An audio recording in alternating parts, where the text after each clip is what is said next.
భగవద్బంధువులారా, ప్రియ దివ్య ఆత్మస్వరూపులారా, ముందడుగు ఛానల్ 9 తరఫున, రామదూత ఛానల్ 9 తరఫున మీకందరికీ రథసప్తమి శుభాకాంక్షలు. రథసప్తమి అనగా సూర్యనారాయణ స్వామివారి పుట్టినరోజు. ఈ రథసప్తమి రోజు మన తిరుమలలో కూడా వెంకటేశ్వర స్వామి వారిని సూర్యప్రభా వాహనంగా కన్నుల పండుగగా ఊరేగిస్తారు. ఇక్ష్వాకు కుల తిలక అయిన శ్రీరామచంద్రమూర్తి వారి వంశంనకు సూర్యనారాయణ స్వామి ఇలవేల్పు దేవుడు.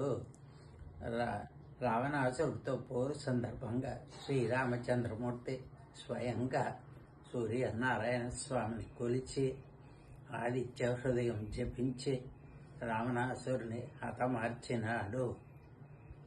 అలాగే భారతంలో ధర్మరాజు సూర్యనారాయణ స్వామి ఉపాసన చేసి అక్షయ పాత్ర తెచ్చుకొని తనతో పాటు వచ్చిన వారందరికీ కూడా అన్న సదుపాయాలు ఏర్పాటు చేశాడు. ఇది కాక సూర్యనారాయణ స్వామి సర్వరోగ హరుడు.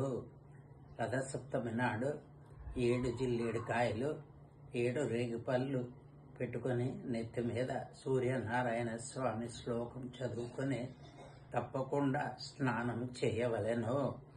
చేయకూడని పనిలో రథసప్తమి రోజు ఎట్టి పరిస్థితుల్లోనూ నూనె అనే పదార్థాన్ని తలకి రాసుకోకూడదు. ఏదో నాకు ఏమీ తెలియకపోయినా నన్ను మాట్లాడించిన ముందడుగు ఛానల్ 9 వారికి ఎల్లప్పుడూ రుణపడి ఉంటాను. జై శ్రీమన్నారాయణ.